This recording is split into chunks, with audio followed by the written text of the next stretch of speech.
दिल्ली में जो बच्चा जन्म लेता है ना, तो पहला दिन ही वो 20 सिगरेट के धुआं के बराबर एक दिन ही वो सूंघ लेता है, उसके फेफड़े में चला जाता है। इतना पोल्यूशन हो चुका है।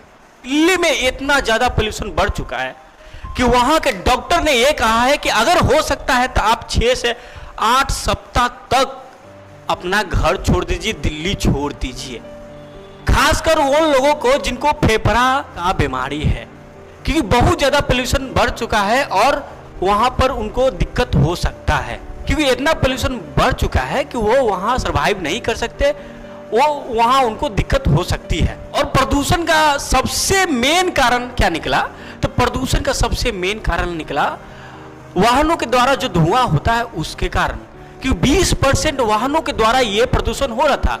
वही औद्योगिक की बात की जाए तो उससे लगभग 4% हो रहा था। सोचिए, वाहन से ऐसा हुआ है वहां की ऑड इवन में गाड़ी चलाया जा रहा था कि प्रदूषण कम हो। ऑड इवन के मतलब अगर जानना चाहते हैं तो आप बचपन में ऑड इवन पढ़े होंगे। 2 इवन होता है, ऑड 3 4 बल्कि 3 5 इसमें होता है। तो जिस गाड़ी के नंबर के लास्ट में अगर 2 है 4 है तो ये इवन होता है, और जिस गाड़ी के लास्ट में अगर 3 है 9 है ये सब ऑड होता है। तो एक दिन ऑड चलेगा, एक दिन इवन चलेगा। ये पोल्यूशन के कम करने के लिए किया गया था, लेकिन उसके बावजूद भी दिल्ली में इतना प्रदूषण हो रहा है। और आज तो इतना ज़्यादा प्रदूषण हो चुका है, इसका सबसे मेन कारण अगर हम जाने तो क्या है भाई? तो वो होता है वन।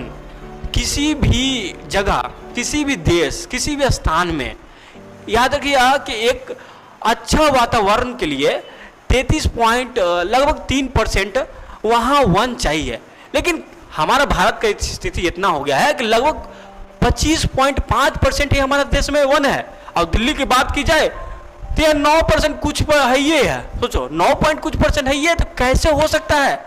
वातावरण तो खराब होगा ना। जब ये औद्योगिक ये सब के कारण ट्री यहाँ पर काटा जा रहा है, पेड़ काटा जा रहा है, इससे क्या हो रहा है कि बीमारी बढ़ता हुआ जा रहा है। दिल्ली आज सोच सकते कि इतना खराब स्थिति है, आज से 10 साल 20 साल 30 साल 50 साल बाद क्या होगा? आज तो किसी उपाय लगा के दिल्ली का आदमी तो रह रहा है, अब 20 साल बाद क्या होगा? क्या दिल्ली छोड़ दिया जाएगा? अब देखो फैक्ट्री लगा रहे हैं, औद्योगिक मार्ग बढ़ रहा है, लेकिन फिर भी बेरोजगारी खत्म नहीं हो रहा। सबसे बड़ी बात है, पेड़ कटा तो कटा, लेकिन ये पेड़ कटने की वजह से नौकरी कहाँ बटा?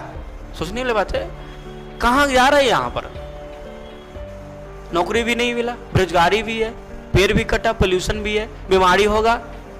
पैसा नहीं है तो इलाज कहाँ करवाइएगा? पोल्यूशन से जो बीमारी होगा, कहा जाता है